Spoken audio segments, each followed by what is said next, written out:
할렐루야. 천국 가는 그날까지 하나님께서 여러분들을 존귀케 하시고 늘 지켜주시기를 축복합니다. 우리 함께 인사하겠습니다. 옆에 분들과 주님의 이름으로 사랑하고 축복합니다. 한 번 더 인사하겠습니다. 주님의 복 많이 받으세요.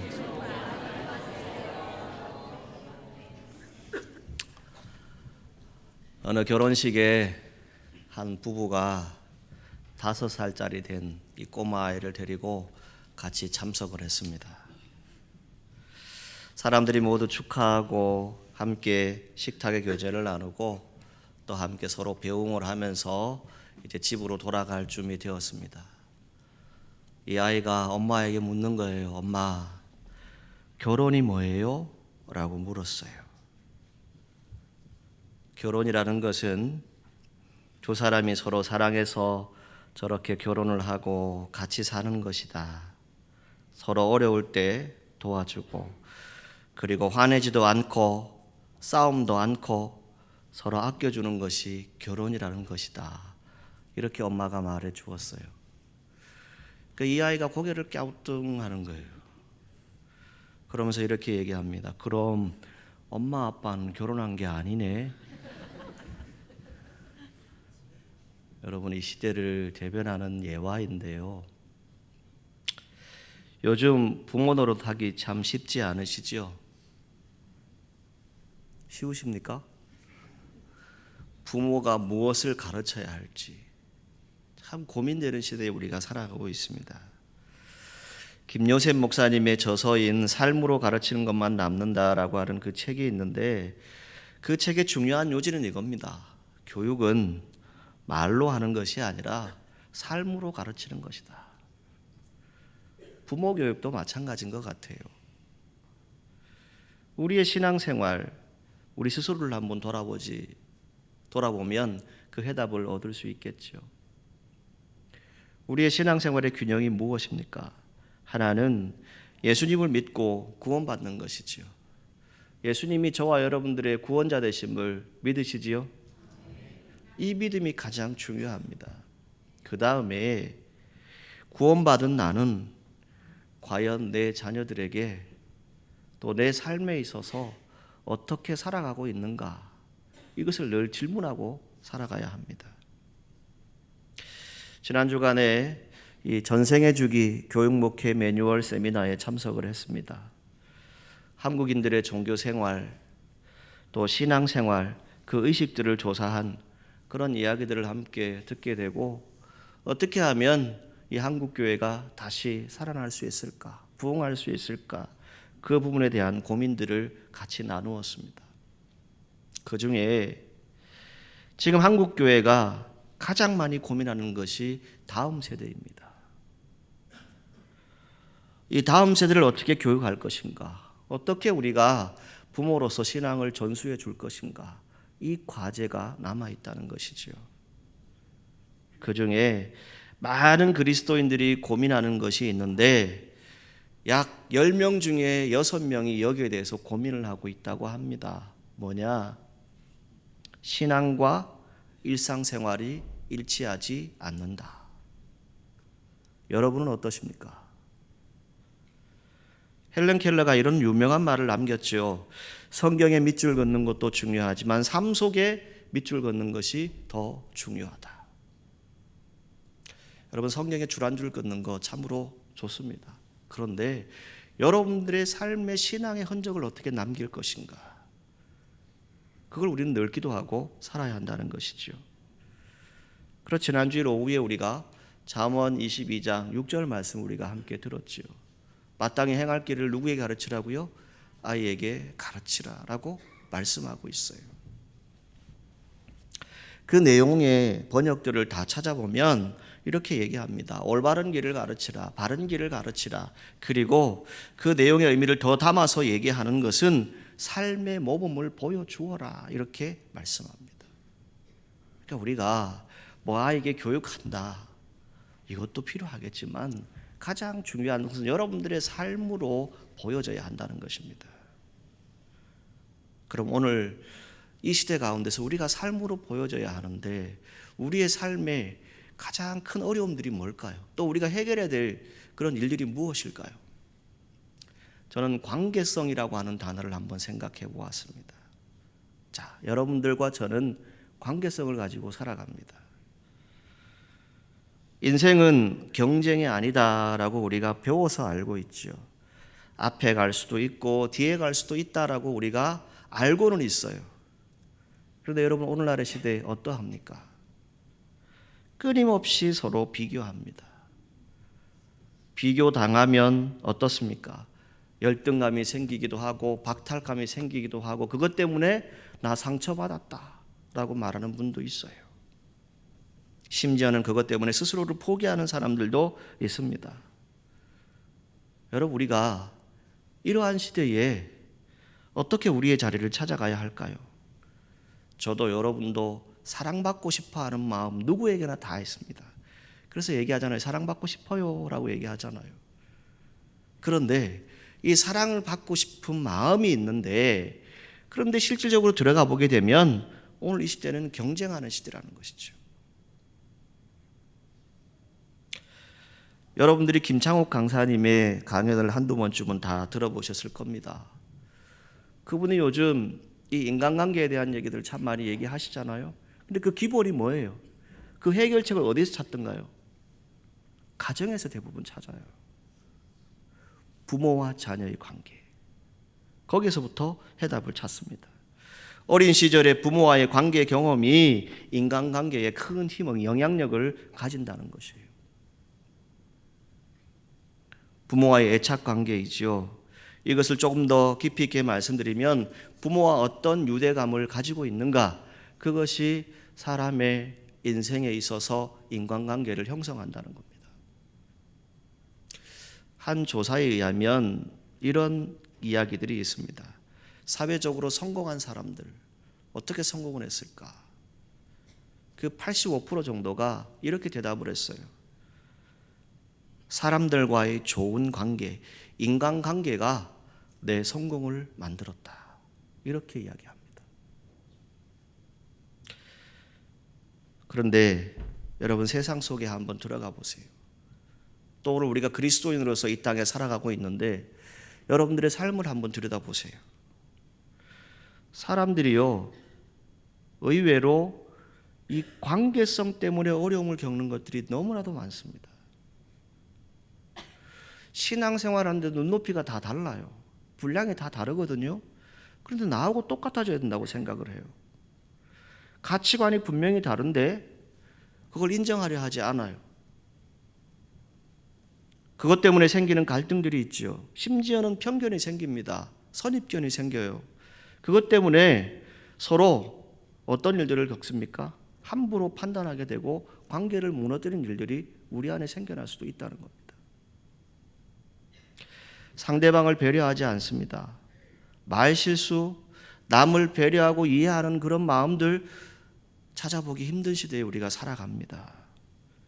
그래서 오늘 이 시대를 일컬어서 이기주의라고 얘기하죠. 이기심이 가득 찬 시대에 우리가 살아가고 있다라고 말합니다. 요즘에 우리 자녀 세대 어떠합니까?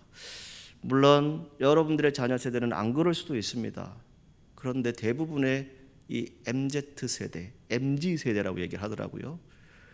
그 세대는 어떻습니까? 전화 통화하는 거 안 좋아합니다. 그냥 SNS로, 카톡으로, 문자로 서로 상호 소통합니다. 심지어는 어떤 일들이 있습니까? 이 아이들이 하는 얘기가, 이 청년들이 하는 얘기가 전화벨 소리만 들어도 가슴이 철렁한다라고 하는 그런 이야기도 있어요. 자, 이런 시대에 우리가 살아가고 있습니다. 그럼 이 자녀 세대들이 왜 이런 일들을 겪고 있고 왜 오늘의 세대가 이 관계성에 대해서 이렇게 많은 이야기들을 하고 있을까요?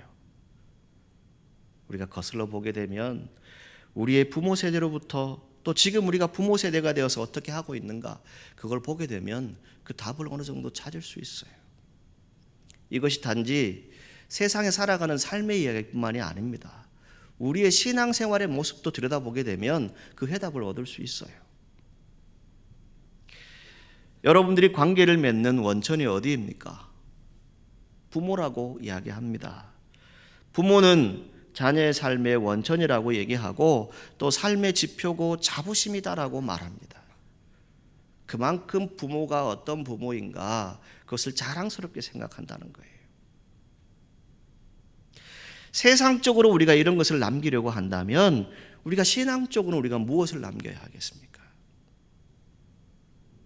부모로서 멋진 신앙의 유산을 남기고 싶지 않으십니까?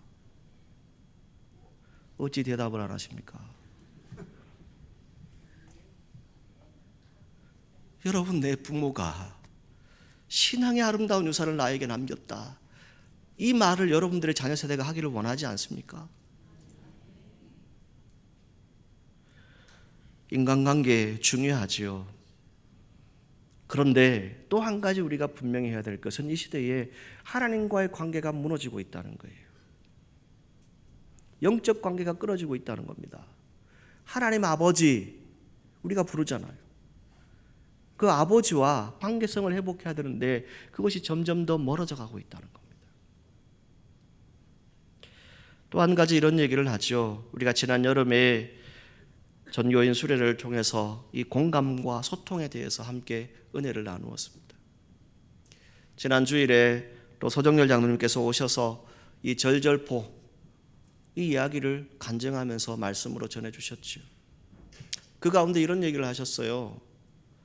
스펙이 아니라 스토리이다 라고 하는 말을 남겨주셨죠. 물론 이 말은 이미 많은 사람들이 이 이야기들을 하고 있어요.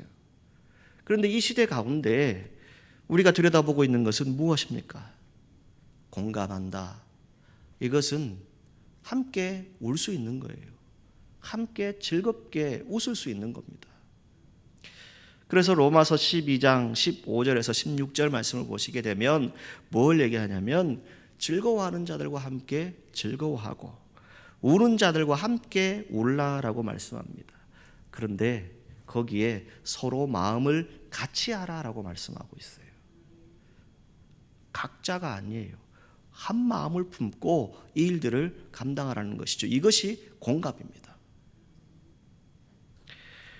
그리고 어떻게 하라고 말합니까? 낮은 데 처하라. 왜요? 우리 스스로가 높은 데 자꾸 마음을 두게 되니까 나를 낮추라는 거예요.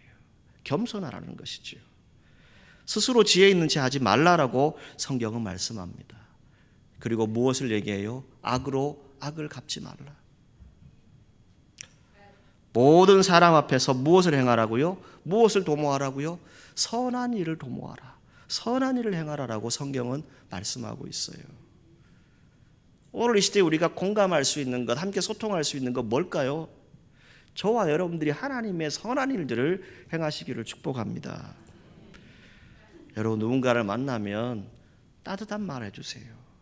배려의 말들을 해주세요. 세상이 변하고 있지요. 이미 많이 변한 것 같아요. 그런데 그 변화가 하나님을 섬기는 사람들에게 긍정적인 방향만은 분명히 아닐 겁니다. 여러분들과 제가 어쩌면 한마디씩 이런 말들을 합니다. 세상이 많이 변했어. 세상이 왜 이럴까? 이런 말들을 우리가 해요. 그런데 우리는 안 변하고 있어요.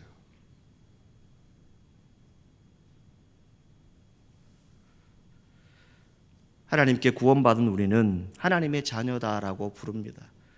그리고 그리스도인이라고 우리가 스스로 명칭을 하지요. 그럼 그 사람들은 어떻게 이 시대를 살아가야 할까요? 베드로전서 4장 2절 말씀에 보면 하나님께서는 우리가 이제 다시는 사람의 정욕을 따르지 아니하고 라고 말씀합니다. 사람의 정욕을 따라서는 안 된다는 것이죠. 그럼 어떻게 살아가야 합니까? 오직 하나님의 뜻을 따라서 육체의 남은 때를 살아가라라고 말씀하고 있어요. 여러분, 주님의 때가 언제인지 우리는 알지 못합니다. 이 하루하루를 살아가는 동안에 오직 하나님의 뜻에 순종하고 살아가시기를 바랍니다. 그리고 하나님의 자녀다운 거룩한 생활로 다시 회복할 수 있기를 주님의 이름으로 축복합니다. 자, 오늘 본문을 보게 되면 이제 이러한 이야기들 가운데 우리 스스로가 어떻게 살아가야 할까라고 하는 것을 말씀해 주고 있지요. 어쩌면 우리가 그리스도인으로서 해야 될 당연한 이유입니다. 말씀을 잘 이해하고 그 말씀의 지침들을 우리가 잘 받아들이면 하나님의 은혜가 여러분 가운데 임할 것입니다.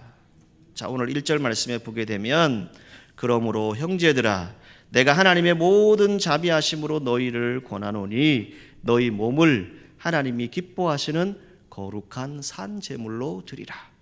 이는 너희가 드릴 영적 예배니라. 아멘. 무엇을 말씀합니까? 예배에 대해서 말씀하고 있어요. 예배. 가장 먼저 오늘 이 시대를 살아가는 그리스도인들이 분별해야 될 것이 영으로 드리는 예배를 다시 회복하셔야 됩니다. 하나님과의 관계입니다. 우리의 믿음과 삶을 이야기할 때 제일 먼저 시작해야 되는 것이 무엇입니까? 다른 건 아니에요. 예배부터지 않습니까? 여러분 모든 일들을 행할 때 예배로부터 시작을 하잖아요. 하나님은 우리의 경배와 예배를 받으시는 분이다. 하나님은 우리의 주인이시다. 하나님은 우리의 모든 것을 주관하신다. 입술로는 많이 말합니다. 그런데 과연 우리 인생의 출발점이 예배인가를 다시 한번 찾아보아야 하고 들여다볼 시대에 우리는 살아가고 있습니다. 과연 내 인생의 출발이 예배인가? 그 예배는 영적으로 드리는 예배입니다.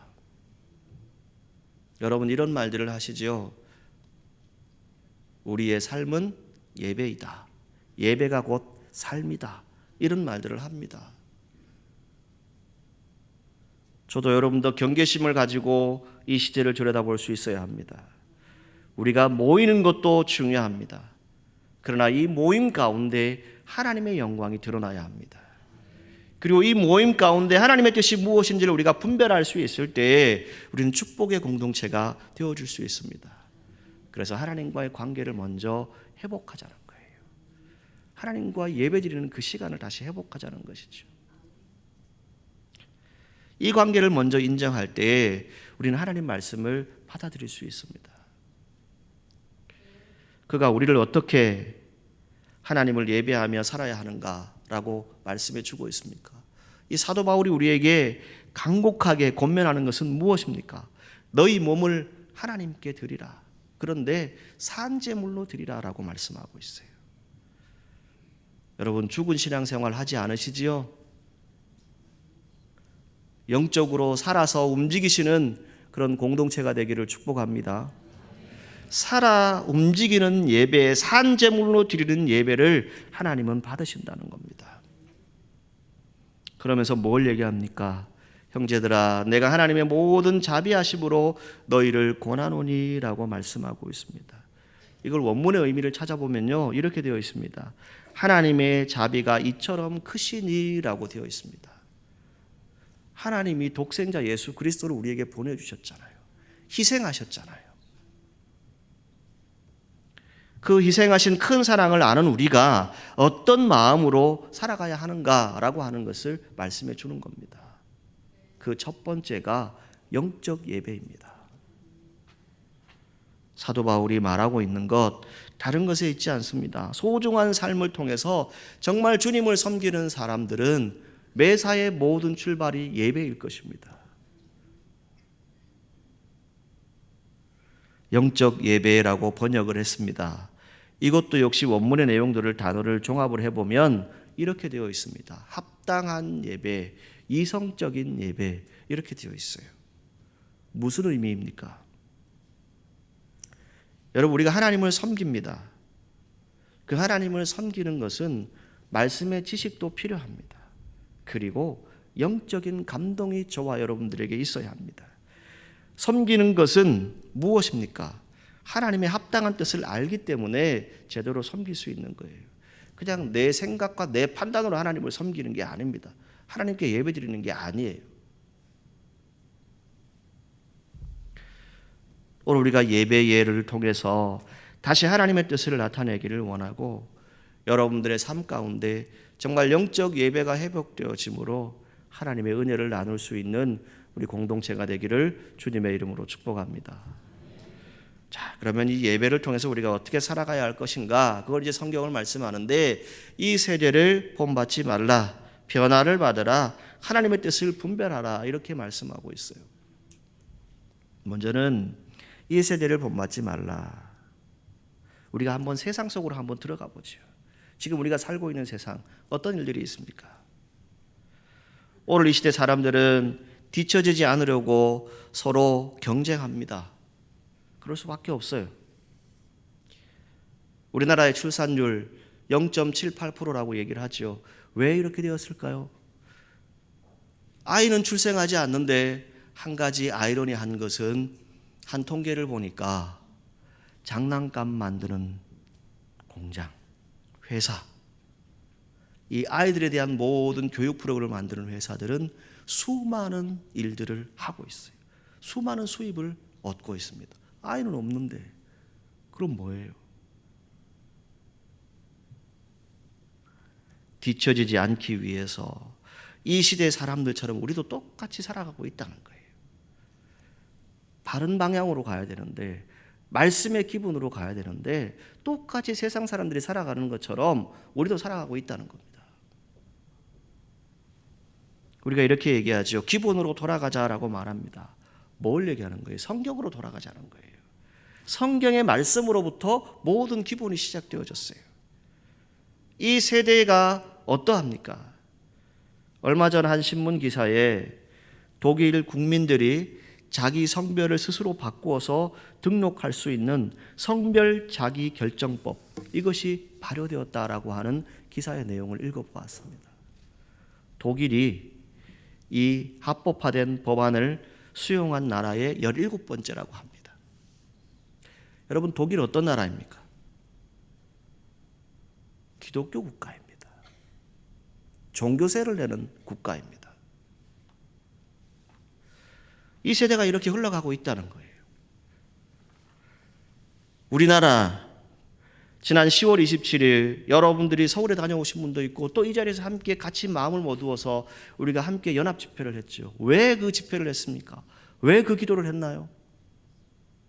이제 다 잊어버리셨어요?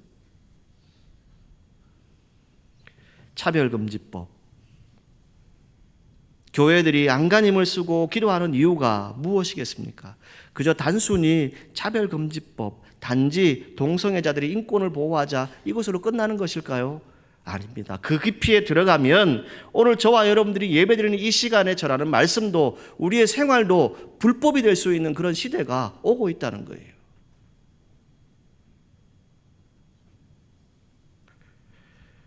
성경 고린도전서 6장 9절 말씀을 보게 되면, 여러분은 불의한 자들이 하나님의 나라를 기업으로 상속받지 못할 것이다, 이 사실을 알고 있느냐라고 이야기합니다.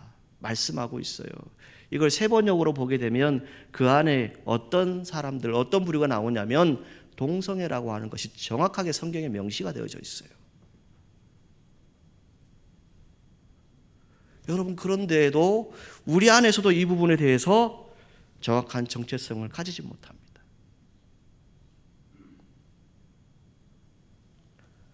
우리가 이 시대를 바라볼 때 하나님의 뜻을 구하는 것은 다른 것에 있지 않습니다. 오늘 저와 여러분 모두 하나님의 나라를 다 상속받을 수 있기를 주님의 이름으로 축복합니다. 안타까워하는 마음은 있어야 돼요. 왜? 저들도 하나님 나라에 갈 사람들이니까. 그런데 우리가 그 죄를 회개하지 않으면 안 된다는 겁니다. 죄악이라고 하는 것은 성경이 분명히 말씀하고 있지 않습니까? 요즘 여러분들이 우리나라 광고 캠페인들을 보시게 되면 두 가지 공통적으로 나오는 것이 있을 거예요. 하나는 마약, 하나는 도박입니다. 무슨 마약이 있고 도박이 있나 우리나라에? 여러분 생각하실지 몰라요. 그런데 지금 우리의 삶의 자리에 깊이 들어가 보면 이런 일들이 수도 없이 일어나고 있습니다. 우리 아이들이 인터넷으로 도박을 한대요. 그래서 그 부채를 갚아야 되는데 못 갚으니까 뭐래요? 마약 운반책을 한대요. 그러면서 자동적으로 마약에 접근을 하겠죠. 여러분, 결국 이것이 어떤 문제로 다가옵니까?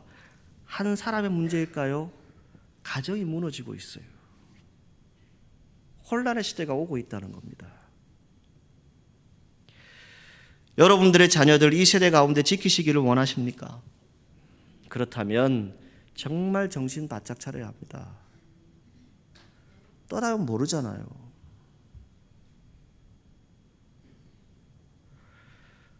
이 아이들을 위해서 우리가 가르치고 해야 될 일은 무엇입니까?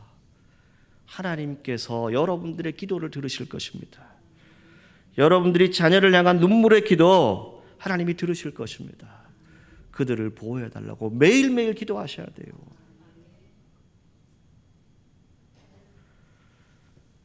한 목사님께서 영국 교회를 방문한 이야기를 글로 써놓으셨어요. 그 얘기 가운데 이렇게 되어 있습니다. 영국 교회를 방문해 보니 교회가 식당이 되어 있고 나이트클럽이 되어 있고 술집 등으로 운영되고 있더라.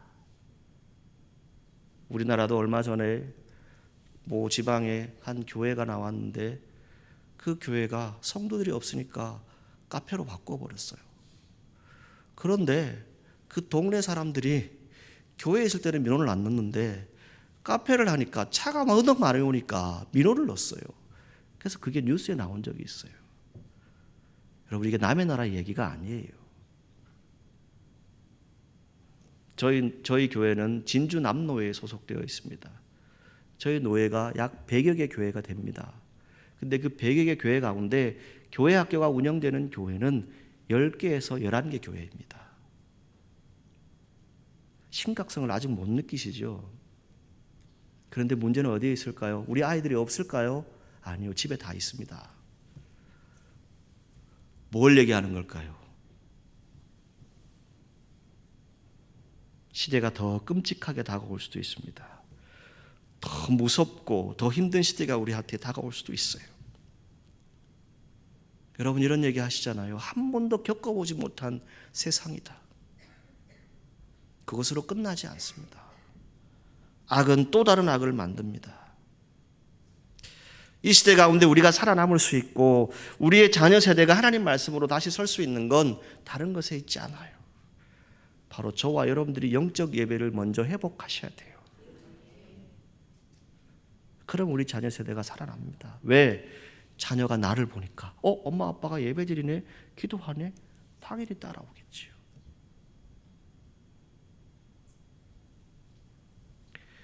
이 시대 가운데서 우리가 살아가려면 어떻게 해야 될 것인가? 마음에 새롭게 되는 변화를 받아야 한다라고 성경은 말씀하죠. 요즘 또 한 가지 문제 중에 이런 얘기가 있습니다. 안락사에 대한 이야기이죠. 안락사. 뭘 얘기합니까? 스위스에서 지난달에 이런 일들을 벌였지요. 안락사 캡슐을 만들었어요. 30초 안에 질식을 시켜서 죽여요. 자, 여러분에게 질문합니다. 생명은 누구의 것입니까? 내 것입니까? 하나님의 것이에요. 우리의 생명은 하나님이 주신 것이고 우리의 생명을 거두어가는 것도 하나님의 뜻이에요. 그런데 이것을 인간들이 조장을 하고 있다고요. 만들고 있다고요. 임신 중단권, 자기 생명 중단권, 이러한 것들을 만들어내고 있어요. 여러분, 우리가 성경으로 보았을 때, 하나님의 말씀으로 보았을 때 이것이 맞습니까? 우리가 말씀으로 돌아가자는 거예요. 가장 기본적인 하나님의 말씀이 무엇을 얘기합니까? 생명은 하나님께 있다라고 분명히 말씀해 주고 있잖아요. 그런데 우리 마음대로 할 수 있나요? 저도 여러분도 조금씩 설득당할 수 있습니다. 그런데 이 시대 가운데 우리가 마음의 변화를 받으라고 하는 것, 무엇을 얘기할까요? 이것은 성령만이 하실 수 있습니다. 여러분들이 온전히 변화되어지는 것, 성령님의 임재가 경험되지 않으면 변화 안 됩니다. 똑같습니다. 에스겔 36장 26절을 보게 되면 하나님이 이런 말씀을 하시죠. 너희에게 새 마음을 주는데 너희 육신에서 굳은 마음을 제거하고 부드러운 마음을 줄 것이다 라고 말씀해요. 이 굳은 마음이 뭐예요? 돌 같은 마음, 완전히 완악해진 마음, 완전히 강팍해진 그 마음, 그것을 제거하고 나면 부드러운 마음을 주신대요. 그 부드러운 마음이 뭐예요? 새 영을 너희 속에 두겠다. 여러분, 성령의 능력으로 살아가시기를 축복합니다. 오늘 이 시대에 참 많은 일들이 우리 가운데 일어나고 있습니다. 여러분들의 영이 새롭게 되고 성령의 역사로 마음을 새롭게 하면 여러분들과 저는 육신의 행동을 따르는 것이 아니라 다시 새로워진 성령의 역사를 따라가게 될 것입니다. 하나님의 말씀을 따라가게 될 것이에요. 로마서 8장 13절, 너희가 육신대로 살면 반드시 죽을 것이로되 영으로서 몸의 행실을 죽이면 살 것이다 라고 말씀합니다. 육신적인 거 죽일 수 있는 방법은요, 성령의 능력밖에 없어요. 성경이 말씀하잖아요. 우리가 어떤 환경, 조건 속에 있다 할지라도 오직 변함이 없으신 하나님만을 바라보시기를 바랍니다.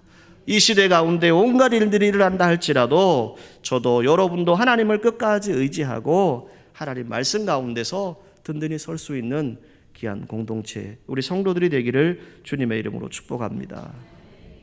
여러분들에게 드리고 싶은 말씀은 이것입니다. 이 시대에 우리가 살아남을 수 있고 저항할 수 있는 방법은 다른 것에 있지 않아요. 여러분, 다시 예배의 자리로 돌아오십시오. 기도하십시오. 그러면 성령께서 여러분들을 변화시킬 것입니다. 그리고 여러분들에게 매일매일 힘을 주실 것입니다.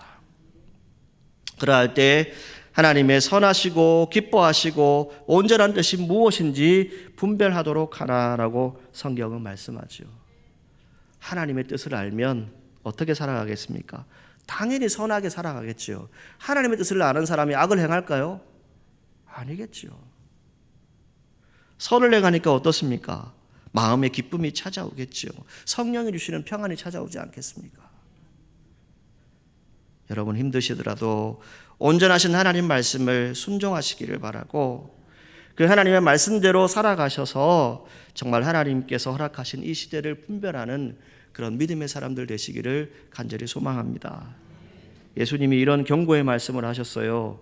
누가복음 18장 8절에 그러나 인자가 올 때에 세상에서 믿음을 보겠느냐라고 말씀하셨어요. 주님 언제 오실지 아무도 모릅니다. 오늘 우리 찬양대가 찬양한 것처럼 내일 일은 우리가 몰라요. 그런데 오늘 우리가 이 하루하루를 살아가는 동안 이 시대가 요구하는 대로, 이 세상이 요구하는 대로 그것이 관행인 것처럼 그냥 남들도 저렇게 하니까 나도 저렇게 하면 되겠지 라고 하면 안 됩니다. 여러분, 다시 영적 예배를 회복하세요. 말씀으로 돌아가세요. 하나님께서 무엇을 원하시는지 하나님의 뜻을 분별할 수 있는 저와 여러분들이 되기를 주님의 이름으로 축복합니다. 말씀을 맺겠습니다. 성령께서 여러분과 함께 하십니다. 그 성령께서 함께 하시는 그 음성을 들을 때 우리는 말씀의 능력을 회복하게 될 것입니다. 그리고 하나님의 뜻을 분별하게 될 것입니다. 그리고 이 시대에 살아가는 동안에 오직 하나님의 사랑과 은혜로 거듭나시고 오직 하나님의 능력으로 날마다 세워지는 우리 공동체 사천읍 교회가 되기를 주님의 이름으로 축원합니다. 기도하겠습니다. 거룩하신 하나님, 하나님의 선하시고 기뻐하시고 온전한 뜻이 무엇인지 분별할 수 있도록 지혜의 영을 우리에게 허락하여 주옵소서. 성령의 능력을 허락하여 주옵소서. 육신대로 살아가는 것이 아니라 몸의 행실을 다 죽이고 영으로 살아갈 수 있도록 축복하여 주옵소서. 예수님의 이름으로 기도하옵나이다. 아멘.